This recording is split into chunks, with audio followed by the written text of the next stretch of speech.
برطانیہ کا افغانستان کے لیے ٹریول الرٹ جاری۔ برطانوی دفتر خارجہ کی افغانستان کا سفر نہ کرنے اور وہاں موجود افراد کو فوری انخلاء کی ہدایات۔ افغان جریدے خامہ پریس کے مطابق مغربی حکام کے مطابق طالبان رژیم کے بعد افغانستان نہ صرف خطے بلکہ عالمی امن کے لیے بھی سنگین خطرہ بن چکا ہے۔ فتنہ الخوارج عالمی سلامتی کے لیے بڑا چیلنج قرار دیے جانے لگے۔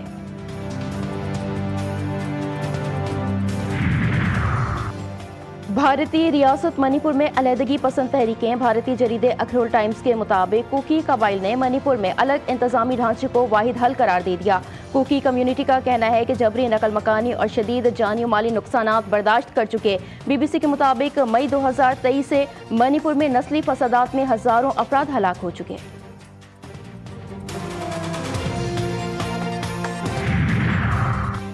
پاکستان اور ایران کا سرمایہ کاری اور تجارتی روابط میں ایک اہم سنگ میل عبور۔ اسپیشل انویسٹمنٹ فیسیلیٹیشن کونسل کا کردار کلیدی قرار۔ Federation of Pakistan chambers of commerce and industry کے صدر عاطف اکرام شیخ اور ایرانی کونسل جنرل اکبر عیسیٰ زادہ کے درمیان اہم ملاقات۔ دو طرفہ تجارت کو $10 ارب تک بڑھانے کے ہدف پر اتفاق۔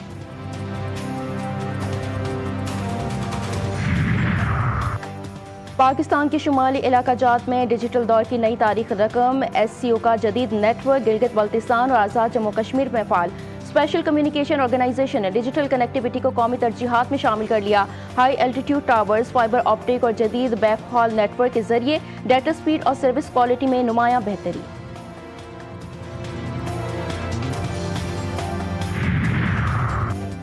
پشاور میں سانحہ آرمی پبلک اسکول کی 11ویں برسی پر خصوصی پروقار تقریب۔ یادگاری شہداء وارث روڈ پر تقریب میں سانحہ کے غازی طلباء، شہداء کی لواحقین، اساتذہ اور اعلیٰ عسکری حکام کی شرکت۔ ادھر نیشنل ڈیفنس یونیورسٹی اسلام آباد میں اہم سمپوزیم تقریب سے سابق سینیٹر جاوید جبار، عبداللہ گل اور سابق سفیر افراسیاب مہدی نے خطاب کیا۔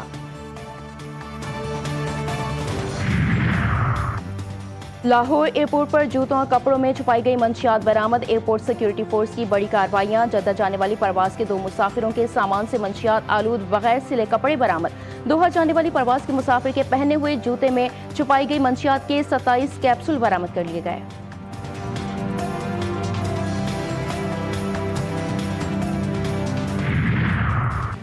اور پنجاب بھر میں شدید دھند کے ڈیرے، موٹر ویز پر سفر انتہائی خطرناک ہو چکا۔ لاہور، فیصل آباد، ملتان، ساہیوال، پاک پتن، خانیوال اور گرد و نواح میں حد نگاہ بعض مقامات پر 10 سے 50 میٹر تک محدود۔ رحیم یار خان کا ایئر کوالٹی انڈیکس 500 تک جا پہنچا۔ میرپور، ماتھیل اور گمبٹ میں شدید دھند سے حد نگاہ انتہائی کم۔ کراچی میں بھی فضائی آلودگی بڑھ گئی۔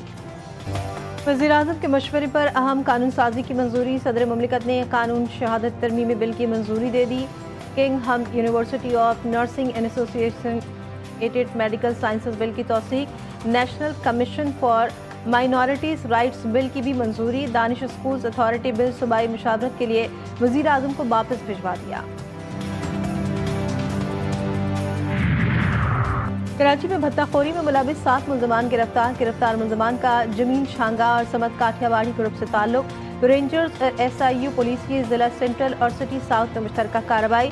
ملزمان کے قبضے سے اسلحہ اور ایمونیشن برآمد۔ ملزمان فیکٹری مالکان، دکانداروں، بلڈرز اور ریسٹورنٹ سے بھتہ وصول کرنے میں ملوث۔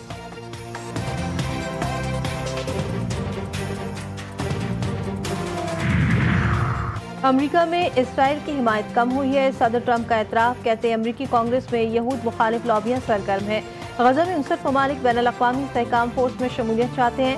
حماس نے اسرائیلی قیدی اور لاشیں حوالے کر دی ہیں، جبکہ حماس کو غیر مسلح کرنے کے لیے معاہدہ کیا ہے۔ واشنگٹن میں ایک تقریب سے خطاب۔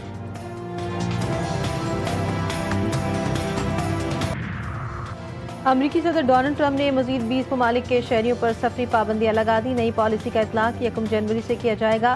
نئی پابندیوں کی زد میں ان ممالک کے طلبہ، امریکی شہریوں کے اہل خانہ اور افغان اسپیشل امیگرینٹ ویزا رکھنے والے افراد بھی شامل۔ امریکی میڈیا کے مطابق شام، جنوبی سوڈان، نائجیریا، مالی اور برکینا فاسو اور ایسے شہریوں کے امریکہ سفر پر پابندی عائد کی جا رہی ہے جن کی سفری دستاویز فلسطینی اتھارٹی جاری کرتی ہے۔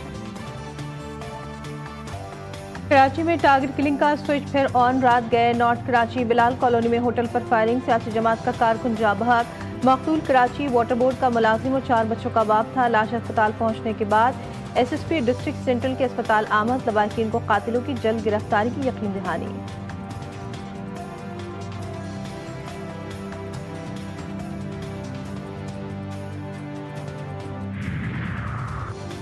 اندھیر نگری چوپٹ راج کراچی کا کھلا نالا پھر ایک جان لے گیا۔ کورنگی کبڈی گراؤنڈ کے قریب 70 سالہ بزرگ محنت کش سائیکل گھسیٹتے ہوئے اندھیرے میں کھلے ہوئے نالے میں جا گرا۔ غزہ میں اسرائیلی حملوں سے اموات کا سلسلہ جاری، 24 گھنٹوں میں 2 فلسطینی شہید، 6 زخمی۔ وزارت صحت کے مطابق جنگ بندی کے بعد سے اب تک شہداء کی تعداد 393 ہو گئی۔ غزہ میں بارش سے ایک اور عمارت گر گئی، 1 فلسطینی شہید۔ طوفان اور شدید بارش نے فلسطینیوں کی مشکلات میں اضافہ کر دیا۔ فلسطینی کھلے آسمان سے امداد کے منتظر۔